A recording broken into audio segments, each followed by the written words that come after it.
Selamat bergabung dengan mata kuliah Geologi Minyak dan Gas Bumi. Hari ini saya akan menampilkan materi kuliah tentang batuan reservoir, ya, minyak dan gas bumi, panas bumi, energi panas bumi itu berada di dalam batuan reservoir. Nah, seperti apa batuan reservoir ini karakternya, terutama untuk cadangan minyak dan gas bumi, gitu ya. Nah, di awal saya berikan gambaran mengenai definisinya. Batuan itu adalah batuan yang memiliki porositas cukup yang mengandung atau memuat akumulasi minyak dan atau gas bumi serta fluida panas bumi. Jangan lupa. Batuan reservoir merupakan tempat tujuan minyak bermigrasi. Tujuan minyak bermigrasi dan tersimpan di bawah tanah terakumulasi.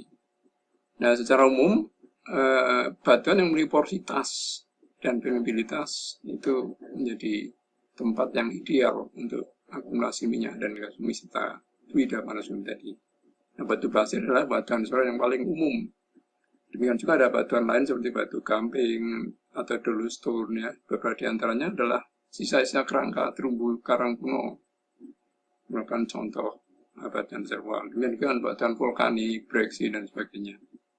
Batuan yang mengakumulasi dan merangkap atau menampung atau mengakumulasi minyak dan gas bumi tadi itu memiliki porositas dan permeabilitas. Nah, apa itu? Nah, secara umum unsur-unsur pembentuk reservoir itu yang pertama batuan reservoir itu sendiri, ya, lapisan batuan yang memiliki porositas dan permeabilitas tadi, ya. Kemudian ada lapisan penutup atau caprock. Dan yang ketiga ada perangkap atau reservoir trap. Nah, secara umum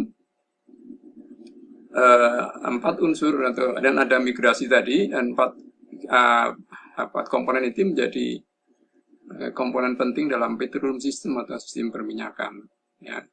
Yang lengkap itu ada empat unsur tadi itu, ya. Ada migrasi, yang selain tiga ini ada migrasi. Kemudian ada porositas dan permeabilitas itu sendiri adalah sifat yang saling berhubungan dari setiap batuan atau sedimen lepas. Nah, kebanyakan minyak dan gas telah diproduksi dari batu pasir. Nah, batuan ini biasanya memiliki porositas yang tinggi dan biasanya permeabilitas tinggi juga. Kalau tidak demikian, ya nanti tidak bisa diproduksi, tidak ada cadangan, gitu. Nah, porositas dan permeabilitas mutlak diperlukan untuk membuat minyak dan gas itu produktif. Ahli geologi minyak bumi harus tetap fokus pada porositas dan permeabilitas untuk mengetahui berapa cadangan, berapa produksinya nanti, kecepatan produksinya. Porositas menjadi ruang-ruang kecil di batuan yang menyimpan minyak atau gas atau fluida panas tadi itu, sedangkan permeabilitas merupakan sifat yang menggunakan minyak dan gas bumi mengalir atau melalui pori-pori tadi. Disebut dengan bahasa Indonesia kan disebut dengan daya hantar atau daya alir permeabilitas itu, ya. Nah, kalau digambarkan secara visual seperti ini, ruang-ruang atau pori-pori di bawah, di dalam butir-butir batuan sedimen itu ada ruang, bisa terisi minyak, gas bumi, fluida lain, atau gas. Nah, ini pori-porinya, dia punya porositas, ya.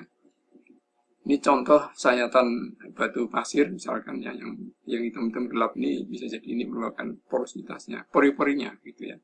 Di mana fluida bisa berada di dalam pori-pori itu. Nah, ini contoh simulasi bagaimana ruangan pori-pori itu bisa mengalirkan fluida, ya. Ini ada fluida masuk, didorong ke sini, kemudian mengalir di rongga-rongga di pori-pori sana, keluar ke sana. Ini untuk menguji berapa besar permeabilitas atau daya hantar batuan tersebut. Nah, ini contoh gambaran mengenai batuan reservoir tadi itu. Ini yang batuan reservoir yang ini, ya, poros rek ini, batuan berpori ini. Ada air, ada minyak dan ada gas. Sesuai dengan densitasnya, maka yang paling berat air berada di bawah, dan minyak dan gas paling atas. Ini adalah batuan penutupnya atau caprocknya, ya. Di sini juga ada batuan lain yang juga bisa menahan minyak untuk berada di reservoir ini. Jadi sana gitu. Nah, ini adalah pori-pori tadi, gambaran pori-pori itu. Ini tidak ada pori, tidak ada porus medianya. Ini mulai agak terbuka, dan ini sudah terbuka tapi saling berhubungan. Ini ruang porinya saling berhubungan. Karena itu, yang ini punya pori-pori, ini juga pori-pori tapi juga punya permeabilitas, gitu. Ya. Nah, ini secara lebih detail. Poritas atau bagian berlubang adalah ukuran ruang berlubang pori-pori dalam suatu material yang ini batuan, dan melakukan perbandingan jumlah ukuran volume lubang pori dengan volume total batuan itu. Ya, dengan rumus seperti ini, jalan aja. Volume pori-pori dibagi volume batuan kali 100%. Tapi ada juga istilah efektif porositas, yang ini. Nah, volume-volume yang bersambungan di sini, yang diukur, yang dihitung volumenya, dibagi volume keluhan batuan. Kalau ini kan pori-pori tidak semuanya berhubungan. Jadi, yang ini porositas efektif. Nah, ini didefinisikan seperti ini. Porositas mencakup semua ruang kosong terlepas dari apakah pori-pori yang saling berhubungan atau terisolasi. Tidak ada untuk mengukur volume pori. Kemudian efektif yang saling berhubungan tadi, ya. Sederhana. Ini cara mengukur secara ideal ya. Misalkan ada butir berbentuk bulat seperti ini, maka kalau ada bentuk kubus seperti ini, maka porositasnya bisa dihitung seperti ini. Ya, volume bulat-bulatnya ini, butir bulatnya ini, dan dibagi volume kubus ini, ya. Jadinya seperti ini. Nah, kemudian penting juga dipahami bahwa yang ini butir tadi tidak berhubungan, tapi bisa berhubungan lebih efektif ya. Jadi pori-porinya jadi lebih kecil, ini 40% di sini misalkan. Kemudian yang penting jenis porositas ada macam-macam ya, ada skalanya juga ya. Nah, kemudian yang juga itu menjadi jenis batuannya, ada batu pasir, kalau macam yang ada ukuran yang bentuknya intergranular, itu namanya mikroporosity dan sebagainya ya. Nah, ini gambaran penampang suatu batuan ya, misalkan batu pasir ya, tapi di pori-porinya ini bisa ada matriks ya, material lain atau fragmen kecil-kecil di sana juga ya, yang bisa menutup atau mengurangi porositasnya. Kemudian ini di karbonat juga ada porositas, tadi ada gamping, dolomit ya, dan sebagainya, dolostone ya.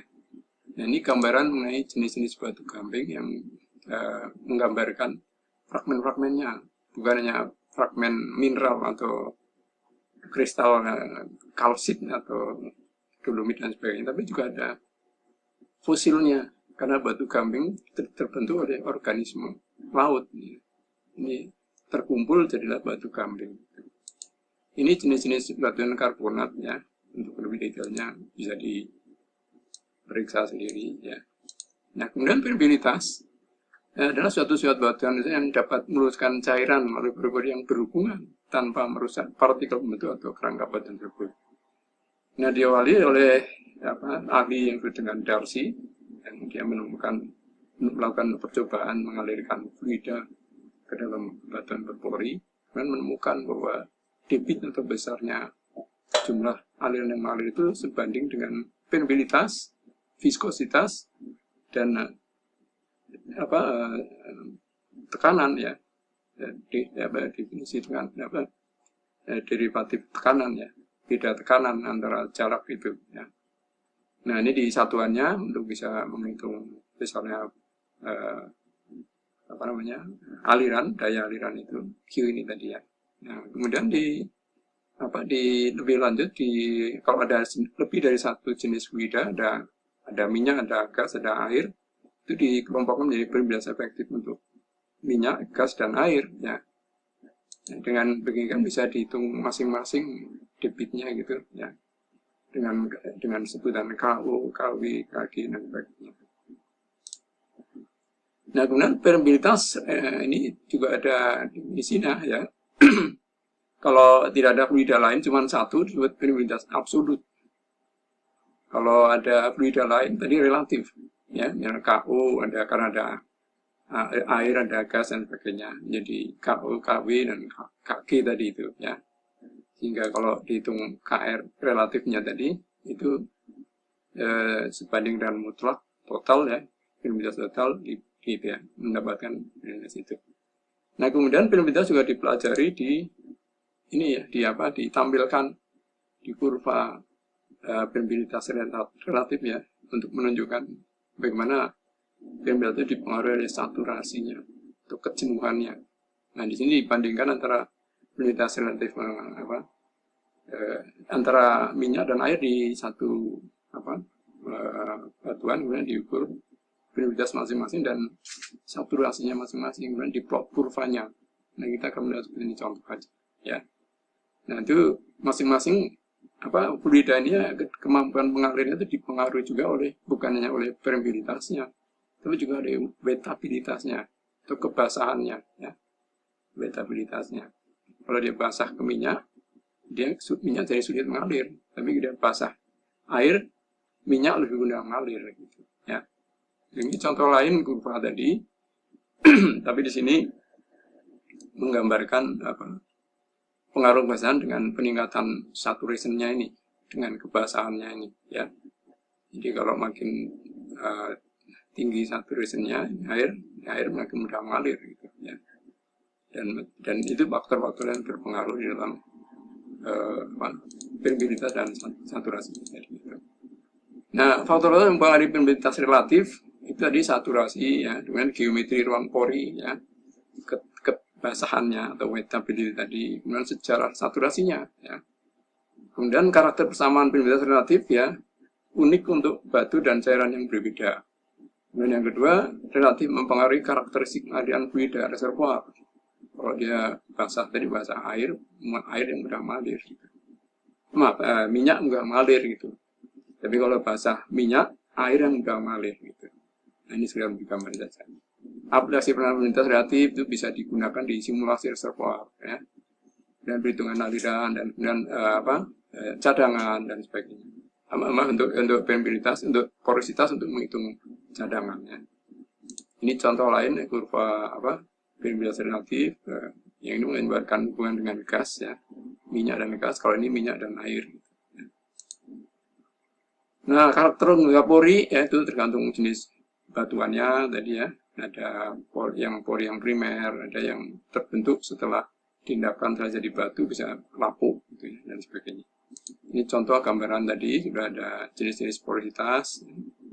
Dan ini jenis batuan yang mempengaruhi porositas tadi. Ada macam-macam batuan, terutama yang gamping dan vulkanik tadi itu ya. Saya kira ini hanya gambaran. Kemudian ini juga klasifikasi butir batuan, jenis batuan ya, yang mempengaruhi porositas dan permeabilitasnya tadi. Ya, kemudian ada primer, tentu ada yang sekunder ya, terbentuk karena proses setelah tindakan dari batu dan seterusnya, kemudian terbentuk pori-pori atau permeabilitas baru.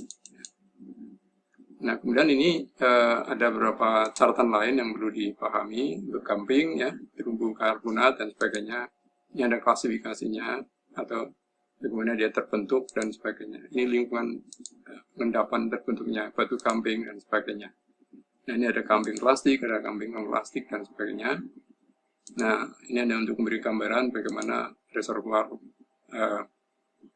bisa dikenal dan dipahami gitu. Saya kira demikian untuk bisa memahami reservoir termasuk jenis-jenis batuan yang bisa dilihat di sana. Semoga bermanfaat. Selamat belajar. Semoga memahami dengan mudah.